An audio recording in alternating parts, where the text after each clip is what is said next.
On a cold Thanksgiving day in 1892, a beautiful young woman stepped off a train in San Diego and made her way to the most luxurious hotel on the West Coast. She had no idea this would be the last week of her life. You're about to hear the true story of Kate Morgan, the woman they called the Beautiful Stranger, whose mysterious end has haunted the Hotel del Coronado for over 130 years. And trust me, this case has more twists than a Victorian staircase. Kate Morgan checked into the Hotel del Coronado under a fake name, Mrs. Lottie A. Bernard from Detroit. Right away, the hotel staff noticed something off about her. She carried only a small handbag, no luggage. For a woman supposedly staying at one of California's finest hotels, this was unusual. The staff described her as elegant, well-dressed, and strikingly beautiful, but also deeply sad. One employee later recalled that she seemed to carry the weight of the world on her shoulders. The Hotel del Coronado itself was only 4 years old at the time, a massive Victorian resort built right on the beach. With its distinctive red turrets and white wooden facade, it was already attracting the wealthy and famous from across America. But Kate didn't seem interested in the luxury around her. She told the staff she was waiting for someone, a gentleman she referred to as her brother. He was supposed to meet her there. Spoiler alert, he never showed up. And honestly, that's where things start getting really weird. What nobody knew at the time was that Kate had left her job as a domestic servant in Los Angeles just the day before, telling her employer she'd be back the next day. She left behind a trunk full of her belongings and seemed anxious about getting some papers signed. Whatever brought her to Coronado, it wasn't a relaxing vacation. For 5 long days, Kate wandered the halls of the Hotel del Coronado, waiting for someone who would never arrive. Guests and staff watched as this mysterious woman seemed to sink deeper into despair with each passing hour. She spent most of her time alone in her third-floor room or walking the hotel grounds, staring out at the Pacific Ocean. The hotel staff tried to be helpful, but Kate kept her distance from everyone. On one of those days, Kate took a ferry across San Diego Bay to the city. She had a specific mission: to buy a gun. She visited a gun shop and purchased a .44 caliber Bulldog revolver along with ammunition. The shopkeeper would later remember her as nervous but determined. Here's where it gets interesting, though. She bought a specific type of gun and bullets, and this detail becomes super important later. Keep that in your back pocket. Back at the hotel, Kate's behavior grew more concerning. She complained of stomach pains and asked for a doctor, who treated her for what he thought was a minor ailment. But her real pain seemed to be emotional. On Monday, November 28th, she asked a bellboy if her brother had arrived yet. When he said no, Kate replied with words that still send chills down spines today. "Oh, no one comes to me anymore." Those would be among her last words to anyone. That same day, witnesses saw Kate burning papers and letters in her room. Whatever secrets those documents held, she made sure they went up in smoke. She kept only one envelope, on which she had scribbled random words: Coronado, Lillian Russell, and strangely, I don't know any such man. These cryptic notes would later drive investigators crazy trying to figure out what they meant. As the sun set on November 28th, a massive storm began rolling in from the Pacific. Rain lashed the hotel and waves crashed violently against the shore. The weather matched Kate's dark mood perfectly. It's almost too perfectly dramatic, like something out of a Victorian novel. But this was real life, and it was about to get much worse. That night, while the storm raged outside, Kate made her final decision. Around 9 or 10 p.m., she left her room dressed entirely in black with only a lace shawl over her head. Several guests saw her walk onto the ocean-facing veranda. The wind was howling, rain was pouring down, and the ocean was roaring just feet away. It was the kind of weather that makes you want to stay inside with hot cocoa, not go for a stroll. But Kate walked right out into it. She made her way to an exterior staircase that led down to the beach. The wooden steps were slick with rain, and the tide had risen so high that waves were nearly reaching the bottom of the stairs. Kate stood there in the storm, facing the angry Pacific Ocean, completely alone. What was going through her mind in those final moments? Was she thinking about whoever stood her up? Was she regretting coming to Coronado at all? We'll never know for sure. What happened next depends on who you believe.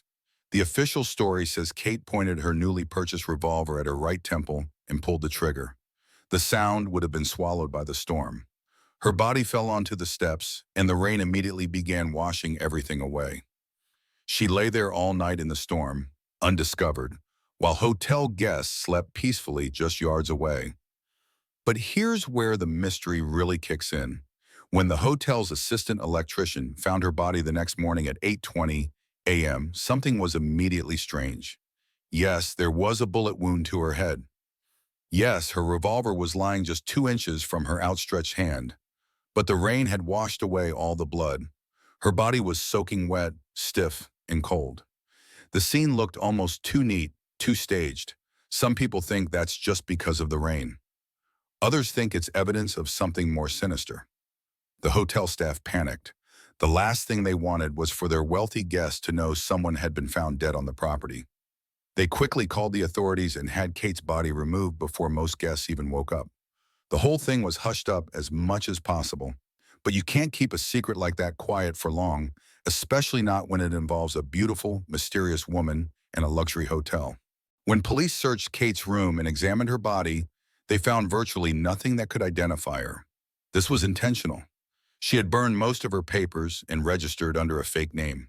For weeks, newspapers across the country ran stories about the beautiful stranger who died at the Hotel del Coronado. Police telegraphed her description to agencies nationwide, hoping someone would recognize her. Eventually they did. Kate was identified as Kate Farmer Morgan, a 24-year-old woman from Iowa who had been working as a domestic servant in Los Angeles. She was married but separated from her husband, Thomas Edwin Morgan, who was described as a gambler. The couple had lost an infant son just days after birth, and their marriage had fallen apart. Kate had actually left Thomas and run off with another man named Albert Allen, but that relationship apparently didn't work out either. Here's where things get really suspicious, though. During the coroner's inquest, one crucial detail came out that would haunt this case for decades. The bullet removed from Kate's head didn't match the ammunition for her gun. Let me repeat that because it's super important. The bullet that ended Kate's life did not match the gun found next to her body. How does that happen in a suicide? It doesn't, say the people who think Kate was murdered. The coroner at the time either didn't notice this detail or chose to ignore it. They ruled her death a suicide, likely due to depression over her failed relationships and illness. Case closed. But decades later, when researchers started digging through the old files, that bullet discrepancy became impossible to ignore. It opened up a whole new theory. What if Kate didn't take her own life at all? Some investigators now believe Kate's husband Thomas came to the hotel that night and shot her himself. The theory goes that Kate bought the gun to protect herself from Thomas, not to harm herself. When he showed up instead of her expected companion, he shot her with his own weapon, placed her gun next to her body to make it look like suicide, and disappeared into the stormy night. The rain conveniently washed away any evidence. Thomas never came forward to claim his wife's body, which seems pretty suspicious for a husband, right? Kate's body sat in the morgue for 2 weeks while authorities tried to locate her family. Finally, a telegram arrived from Iowa. A man claiming to be her grandfather sent a cold, brief message. Your telegram received regarding Kate Morgan, nee Farmer. Bury her and send me statement. Not even a request to send her body home. Just bury her and send the bill. The newspaper headline the next day read, "He owns her," in reference to him claiming her body. Pretty harsh stuff. Kate was buried in Mount Hope Cemetery in San Diego, not far from the Hotel del Coronado. But here's the sad part. She was given a grave with just a plot number. No headstone, no marker, nothing. For nearly a century, Kate Morgan lay in an unmarked grave, as forgotten in death as she seemed to be in life. It wasn't until the 1980s that a researcher named Alan May, who became obsessed with her case, bought her a proper headstone and an angel statue. The headstone he placed reads simply, Kate Morgan, also known as Lottie A. Bernard, died November 29, 1892, at age 24 years. Today, history buffs and ghost hunters regularly visit her grave, leaving flowers and trinkets.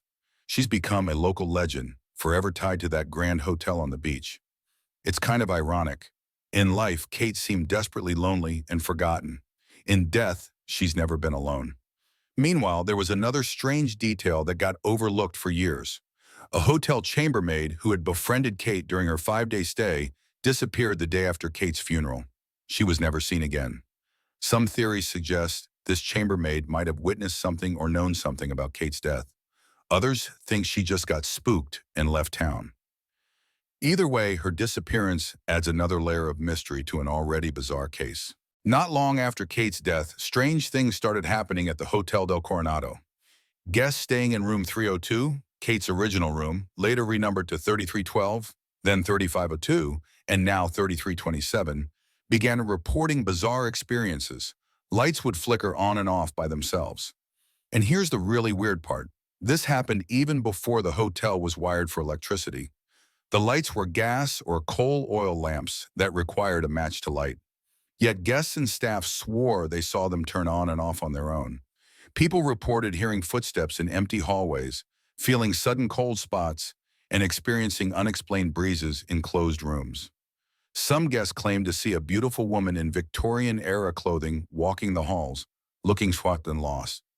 She would appear and then vanish into thin air. Hotel staff tried to dismiss these reports at first, but they kept coming year after year, decade after decade. The gift shop became another hotspot for paranormal activity. Workers and customers regularly witnessed items flying off shelves, only to land perfectly upright and completely unbroken. It happened so often that staff stopped being surprised by it. Guests reported electronics like televisions and lights turning on and off by themselves. Doors would slam shut or swing open when no one was near them. The room temperature would suddenly drop for no apparent reason. One of the most chilling accounts came from a guest who noticed something written in the steam on their bathroom mirror after a shower. The letters K and M appeared, as if drawn by an invisible finger. Kate Morgan's initials. Another guest reported feeling an overwhelming sense of sadness wash over them while in the room, so powerful they had to leave. These weren't just casual ghost stories swapped at parties. The hotel kept detailed records of paranormal reports from staff and guests. Paranormal investigators have descended on the Hotel del Coronado for decades, armed with EMF meters, infrared cameras, and all sorts of high-tech ghost hunting equipment. Many claim to have documented legitimate supernatural activity. The hotel has been featured on countless paranormal TV shows and documentaries. Instead of scaring guests away, Kate's legend has become a major draw. Room 3327 is now the most requested room in the entire hotel. People wait months to book it, hoping for their own encounter with the beautiful stranger. Today, more than 130 years after Kate Morgan's mysterious death, the Hotel del Coronado fully embraces its haunted reputation. The hotel offers ghost tours and has even published an official book about Kate's story called Beautiful Stranger, The Ghost of Kate Morgan and the Hotel del Coronado. The author, Christine Donovan, meticulously researched historical documents, police files, and newspaper accounts to separate fact from fiction. Though she admits she's never personally experienced any paranormal activity and prefers to keep it that way, the hotel remains one of the most iconic resorts in America. It has hosted presidents, royalty, and Hollywood stars. Movies have been filmed there, including the classic Some Like It Hot, starring Marilyn Monroe. But through all the glamour and celebrity visits, Kate Morgan's story remains the hotel's most enduring legend. Guests from around the world come hoping to catch a glimpse of her spirit or experience something unexplainable. The question of what really happened on that stormy November night continues to fascinate people. Was it truly a tragic suicide by a depressed, abandoned woman? Or was it murder, covered up by a violent husband and washed clean by a convenient storm? The evidence for both scenarios exists. The mismatched bullet strongly suggests foul play, but no concrete proof of murder was ever found, and Thomas Morgan was never questioned or charged with anything. Some paranormal experts believe Kate's spirit lingers because she wants justice, or because she's trying to tell her story to anyone who will listen. Others think she simply loved the hotel so much that she chose to stay there forever. As the hotel's historian once said, "If you have to spend eternity somewhere, what better place than the Del?"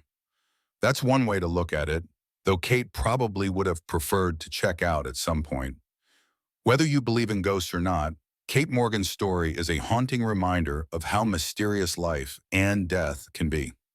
She came to the Hotel del Coronado looking for something or someone. She died alone on a stormy night with her secrets still locked away. And for over a century, she's been the hotel's most famous guest, one who apparently never wants to leave. The beautiful stranger remains beautiful, strange, and utterly unforgettable, image generations.